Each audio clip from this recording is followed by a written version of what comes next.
টাকা পয়সা নিয়ে চিন্তা বা ধরুন ভয় এটা কিন্তু শুধু কম আয়ের মানুষের ব্যাপার না। ঠিক।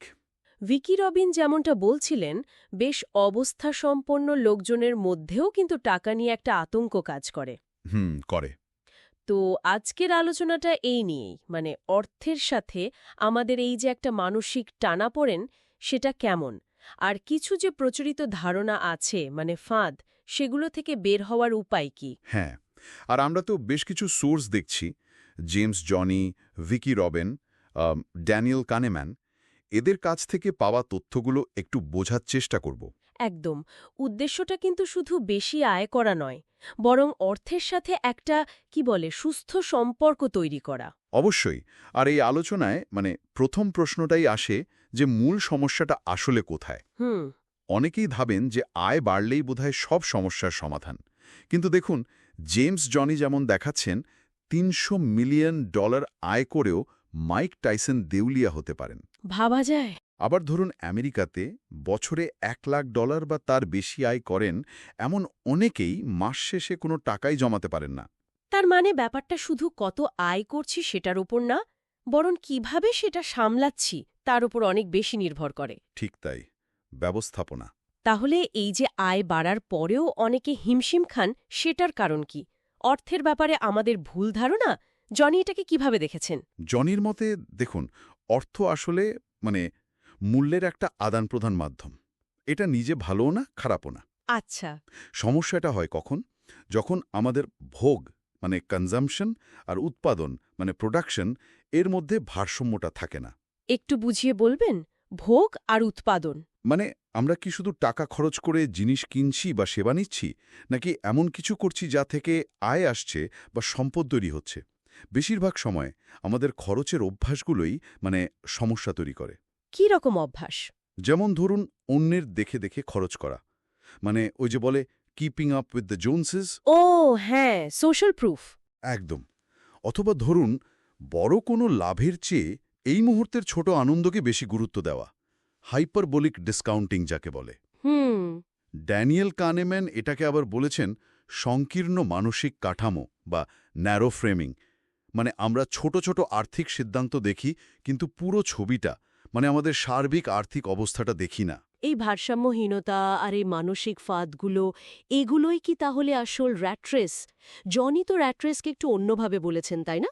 হ্যাঁ, জনি বলেছেন র্যাট রেস শুধু ৯টা-৫টা একঘেয়ে চাকরি নয়, বরং যে কোনো পরিস্থিতিতেই আর্থিক অনিশ্চয়তায় আটকে থাকা, পরের বেতন বা পরের কেনাকাটার জন্য ছটফট করা। এই অবস্থা থেকে বের হওয়ার প্রথম ধাপটা কি? জনি বলেছেন সচেতনতা। অবশ্যই সচেতনতা, একদম পরিষ্কারভাবে জানা যে টাকাটা কোথায় যাচ্ছে। জনি যেমন বলতেন খরচের হিসাব রাখতে। ডায়েরিতে লেখার মতো? হ্যাঁ, বা অ্যাপে ট্র্যাক করা। ভিকি রবিন এটাকে আরও সুন্দরভাবে বলেছেন, আমাদের জীবন শক্তি কোথায় ব্যয় হচ্ছে সেটা ট্র্যাক করা। কারণ টাকা আয় করতে তো আমাদের সময় আর শক্তি দুটোই যায়। ঠিক। কিন্তু অনেকেই তো এটা করতে চান না, মানে খরচের হিসাব রাখা বা ব্যাংক ব্যালেন্স দেখা এড়িয়ে চলেন। হ্যাঁ, এটাকে বলে অস্ট্রিচ এফেক্ট, উট পাখির মতো বালিতে মুখ গুজে থাকা, অপ্রিয় সত্যটা এড়িয়ে যাওয়া, ক্রেডিট কার্ড স্টেটমেন্ট এলে না খোলা, এসব। এটা তো খুব কমন। মাসের শেষে ভাবা, আরে টাকাটা গেল কোথায়? ঠিক। তো এই এড়িয়ে যাওয়ার প্রবণতা থেকে বেরোয় সচেতন হলেই কিন্তু নিয়ন্ত্রণের প্রশ্নটা আসে। নিয়ন্ত্রণ মানে বাজেট করা। হ্যাঁ, বাজেট করা আর নিয়মিতভাবে আয়ের চেয়ে কম খরচ করার একটা অভ্যাস তৈরি করা। ভিকি রবিনের তো একটা স্তরভিত্তিক পদ্ধতি আছে এর জন্য। ওহ তাই? কিরকম সেটা? প্রথমে হলো মানসিকতার পরিবর্তন, নিজেকে নিজের আর্থিক সিদ্ধান্তের চালক ভাবা। দ্বিতীয়ত, ঋণ থেকে মুক্তি পাওয়া।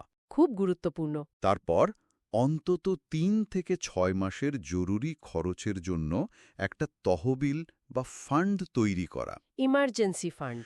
একদম। আর তারপর যা উদ্বৃত্ত থাকবে সেটা বিনিয়োগ করা। এই জরুরি তহবিলটা কিন্তু খুব দরকারি।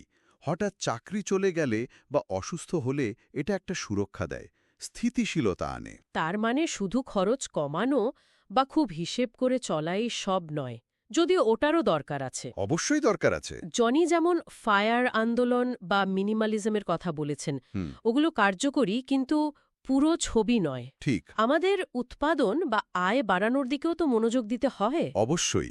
উৎপাদন বাড়ানো মানে চাকরিতে উন্নতি করা বা নিজের ব্যবসা শুরু করা বা ধরুন অনলাইনে কোনো স্কিল কাজে লাগিয়ে ভ্যালু তৈরি করা, জনি যেমন ইউটিউব থেকে করেন। হ্যাঁ, মানে মূল্য তৈরি করা। আর এই আয় বা ব্যয়ের সঙ্গে কিন্তু আমাদের ভালো থাকার মানে সুখের একটা গভীর যোগ আছে। সেটা কিভাবে? অনেকে ভাবেন দামি জিনিস কিনলেই বুঝি সুখ, নতুন ফোন, নতুন গাড়ি। হ্যাঁ, মনে তো হয়। কিন্তু মাইকেল নর্টনের গবেষণা বলছে নিজের জন্য শুধু বস্তু কিনলে দীর্ঘমেয়াদী সুখ তেমন বাড়ে না।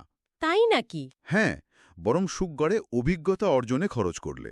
যেমন ধরুন কোথাও ঘুরতে যাওয়া বা কোনো ওয়ার্কশপে অংশ নেওয়া। এগুলো সাধারণত সামাজিকও হয়। অভিজ্ঞতা মনে থাকে বেশি। ঠিক। আর সুখ বাড়ে অন্যের জন্য খরচ করলে, কাউকে উপহার দিলে বা দান করলে। ইন্টারেস্টিং। এটা কিন্তু ভিকি রবিনের নতুন রোডম্যাপের ধারণার সাথেও মেলে। মূল লক্ষ্য হওয়া উচিত পর্যাপ্ততা বা ইনাফ খুঁজে বের করা। মানে শুধু টাকার পেছনে ছোটা নয়, বরং নিজের প্রয়োজন আর মূল্যবোধ অনুযায়ী একটা অর্থপূর্ণ জীবনযাপন করা। এটা আসলে সচেতন পছন্দের ব্যাপার। তাহলে পুরো আলোচনার সারমর্মটা যদি করি, অর্থকে শুধু টাকা নয়, মূল্য বিনিময়ের মাধ্যম হিসেবে দেখা। হ্যাঁ।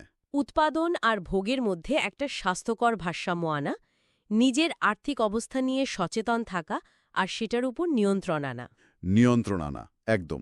কতটা যথেষ্ট সেই বোধটা তৈরি করা। আর সবশেষে টাকাটা এমনভাবে ব্যবহার করা যা আমাদের আসল সুখ আর জীবনের লক্ষ্যের সাথে মেলে। খুব সুন্দরভাবে বলেছেন। শেষে শ্রোতাদের জন্য একটা প্রশ্ন বা ভাবনার খোরাক রেখে যাই। অবশ্যই। ভিকি রবিন যদি বলেন যে অর্থ আমাদের জীবনশক্তির প্রতীক, তাহলে প্রশ্নটা হলো আমরা আমাদের এই মূল্যবান শক্তির কতটা মানে স্রিফ অন্যের চোখে ধনী দেখানোর একটা অপ্রয়োজনীয় চেষ্টায় খরচ করে ফেলছি, আর কতটা ইচ্ছে করে সচেতনভাবে নিজেদের আসল মূল্যবোধ অনুযায়ী একটা জীবন গড়ার জন্য মানে প্রকৃতপক্ষে ধনী হওয়ার জন্য বিনিয়োগ করছি।